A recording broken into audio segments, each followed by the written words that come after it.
Assalamualaikum warahmatullahi wabarakatuh. Selamat pagi semuanya. Perkenalkan, nama Bapak adalah Rahmat Prayoga. Bapak berasal dari Klaten. Nah, di sini Bapak mengampu mata pelajaran PPKN. Nah, sebelum kita memasuki mata pelajaran, Bapak ingin berkenalan dulu, sekaligus mengabsen beberapa anak-anak sekalian. Kita mulai dulu ya. Dari Mas Wahyu Eko Saputra. Hadir. Iya Pak, hadir Pak. Oh ya. Mbak Ervina Restiarin hadir. Hadir Pak. Mas Arif Lukman hadir ya. Hadir. Ya. Sekiranya udah masuk semua ya muridnya ya. Bapak mulai aja materi pada hari ini. Ya, ini adalah Pancasila sebagai dasar negara. Nah, apa pengertian dasar negara? Dasar negara adalah dasar untuk mengatur penyelenggaraan ketatanegaraan suatu negara dalam bidang ideologi, politik, ekonomi, sosial, budaya, serta pertahanan dan keamanan. Dasar negara merupakan filsafat negara yang berkedudukan sebagai sumber dari segala sumber hukum. Negara atau dasar negara menjadi sikap hidup atau pandangan hidup bagi masyarakat, bangsa, dan negara. Dasar negara yang digunakan di Indonesia adalah yang seperti kita tahu adalah Pancasila. Nah, sebelum Bapak ingin bertanya dulu sebelum melanjutkan materi. Ini kepada Saudara Eko ya. Ini Pancasila itu berjumlah berapa silanya ya, Dik? Pancasila itu jumlahnya 5 Pak. Maaf agak berbeda. Sila pertama apa bunyinya? Sila pertama ketuhanan yang Maha Esa. Oh ya, terima kasih. Saya kira saudara ini adik Eko ini tahu ya Pancasila itu dasarnya seperti apa dulu. Nah, kita lanjutkan ke materi yaitu selanjutnya adalah makna Pancasila sebagai dasar negara. Pancasila sebagai dasar negara disebut juga dengan dasar falsafah negara. Berarti Pancasila digunakan sebagai dasar dalam mengatur dan menyelenggarakan pemerintahan negara. Nah, Badan Penyelidik Usaha Persiapan Kemerdekaan Indonesia atau yang sering kita kenal dengan singkatan BPUPKI dalam sidang yang dilakukannya berupaya untuk merumuskan dasar negara Indonesia yang merdeka. Nah, itu BPUPKI saat itu melakukan 2 kali persidangan yang dihadiri oleh para pendiri negara yang menghasilkan putusan-putusan yang menghasilkan putusan Pancasila sebagai dasar negara. Hal ini berarti bahwa setiap perilaku rakyat Indonesia harus sesuai dengan Pancasila. Nah, saya ingin bertanya kepada Saudari Ervina ya, pengamalan Pancasila sila pertama itu dalam kehidupan sehari-hari apa ya? Beribadah sesuai dengan agama dan kepercayaan masing-masing, Pak. Oh ya, terima kasih. Nah, saya kira itu siswa-siswa sekalian itu udah pada tahu tentang apa Pancasila itu ya. Nah, untuk melanjutkannya lagi, Bapak ingin menjelaskan tentang Pancasila juga merupakan adalah jiwa raga seluruh rakyat Indonesia yang memberikan kontribusi atau kekuatan hidup kepada bangsa Indonesia serta membimbing dan mengajarkan nilai-nilai kehidupan yang makin baik untuk menciptakan masyarakat Indonesia yang adil dan makmur. Pancasila sendiri ditetapkan sebagai dasar negara dan telah diterima oleh warga negara Indonesia seperti yang tercantum dalam pembukaan Undang-Undang Dasar 1945, yaitu merupakan kepribadian negara dan cara pandang hidup bangsa yang telah diuji kebenarannya. Sehingga tak ada satu kekuatan apapun dan manapun juga yang mampu memisahkan Pancasila dan Indonesia dari kehidupan masyarakat kita. Nah, jadi kalau ada yang mau memisahkan Pancasila sebagai dasar negara, itu kita warga Indonesia harus protes, kita harus demo. Jangan sampai Pancasila yang sudah diwariskan dari leluhur Indonesia yang diperjuangkan untuk merdeka itu malah hilang begitu saja. Nah, jadi saya harap ya adik-adik sekalian, siswa-siswa sekalian dapat mengamalkan sila-sila dalam Pancasila dalam berkehidupan sehari-hari. Kita ambil contoh aja Bapak ya. Dari sila pertama, ketuhanan Yang Maha Esa. Kita harus mengamalkan tuntunan agama kita, agama masing-masing.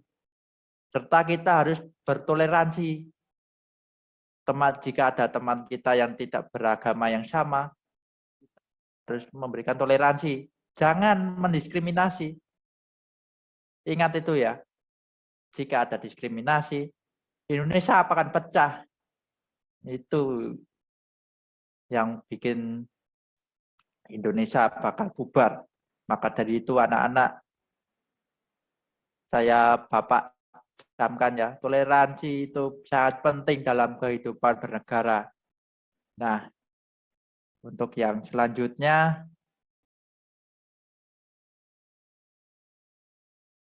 pengertian Pancasila sebagai dasar negara diperoleh dari alinea keempat Undang-Undang 1945 dan sebagaimana tertuang dalam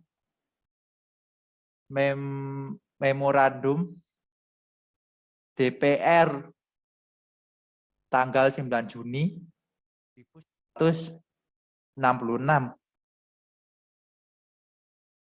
Nah, yang menandaskan Pancasila sebagai pandangan hidup bangsa yang telah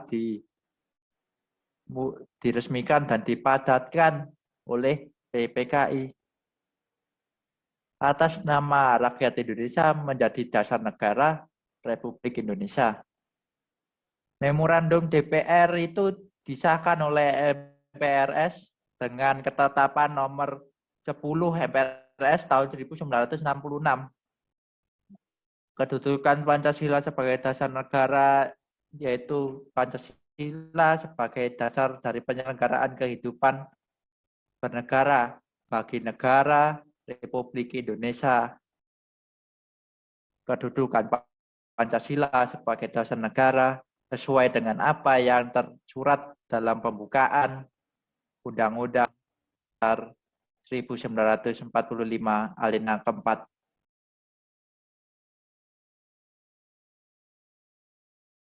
Nah, fungsi Pancasila sendiri, seperti yang kita tahu, fungsi Pancasila yang pertama sebagai pedoman hidup. Di sini Pancasila berperan sebagai dasar dari setiap pandangan di Indonesia. Pancasila haruslah menjadi sebuah pedoman dalam mengambil keputusan.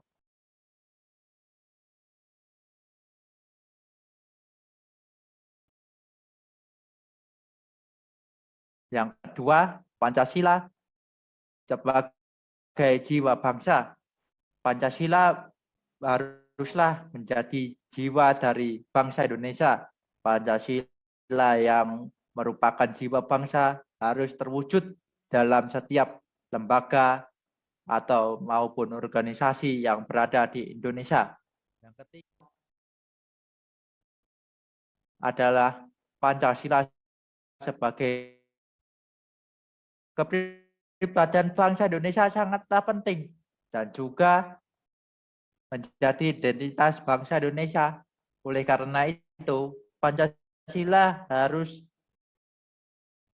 diambil dari setiap pribadi bangsa Indonesia agar bisa membuat Pancasila bangsa. Nah, selanjutnya ada Pancasila sebagai sumber hukum. Pancasila menjadi sumber hukum dari segala hukum yang berlaku di Indonesia. Atau dengan kata lain, Pancasila sebagai dasar negara tidak boleh ada satupun yang bertentangan dengan isi Pancasila, itu maupun ketetapan dari MPR, keputusan dari Presiden, itu tidak boleh menentang isi dari Pancasila. Kalau ada yang isi peraturan-peraturan yang menentang Pancasila, maka itu bisa disebut dengan pemberontakan. Nah, untuk yang selanjutnya, Pancasila sebagai cita-cita bangsa. Pancasila yang dibuat sebagai dasar negara juga dibuat untuk menjadi tujuan negara dan cita-cita bangsa. Kita sebagai bangsa Indonesia haruslah mengidamkan sebuah negara yang punya Tuhan yang esa, rasa kemanusiaan yang tinggi, bersatu dan solid, selalu bermusyawarah, dan juga munculnya keadilan sosial. Selanjutnya ada kristalisasi dan nilai pandangan hidup. Kristalisasi nilai yang dimiliki bangsa itu sendiri, yang diyakini kebenarannya dan menimbulkan tekad untuk mewujudkannya. Aktualisasi sendiri berasal dari kata aktual yang berarti betul ada dan terjadi. Aktualisasi Pancasila adalah bagaimana nilai-nilai Pancasila benar-benar dapat tercermin dalam perilaku seluruh warga negara Indonesia, mulai dari aparatur, pemimpin nasional, sampai kepada rakyat biasa. Aktualisasi Pancasila dibedakan menjadi dua macam, yaitu aktualisasi Pancasila secara objektif dan aktualisasi Pancasila secara subjektif. Aktualisasi Pancasila secara objektif, pelaksanaan Pancasila dalam bentuk realisasi ini dalam setiap aspek penyelenggaraan negara, baik di dalam bidang legislatif, eksekutif, dan yudikatif, maupun semua bidang kenegaraan lainnya. Nah, yang kedua, aktualisasi Pancasila secara subjektif, pelaksanaan dalam sikap pribadi perorangan, setiap warga negara, setiap individu, setiap penduduk, dan setiap penguasa, dan setiap di Indonesia. Nah, cukup dulu untuk materi hari ini. Bapak bisa simpulkan yang untuk materi hari ini adalah Pancasila adalah dasar dari negara kita, dasar dari segala peraturan dan pedoman hidup bangsa Indonesia sendiri. Nah, untuk itu, Bapak akan memberikan tugas kepada siswa-siswa sekalian ya. Bapak nanti akan memberikan soalnya sebelum pulang ya. Bapak akan memberikan soal yang dikerjakan di rumah sebagai pekerjaan rumah. Saya harap pada pertemuan minggu depan sudah bisa dikumpulkan ke Bapak jawabannya. Nah, sebelum menutup mata pelajaran hari ini, kita lebih baik kita panjatkan doa kepada Tuhan Yang Maha Esa agar materi yang Bapak sampaikan hari ini bisa tercerna dan terngiang-ngiang terus dalam otak kita semua ya. Berdoa mulai. Berdoa selesai. Nah, saya kira cukup. Assalamualaikum warahmatullahi wabarakatuh.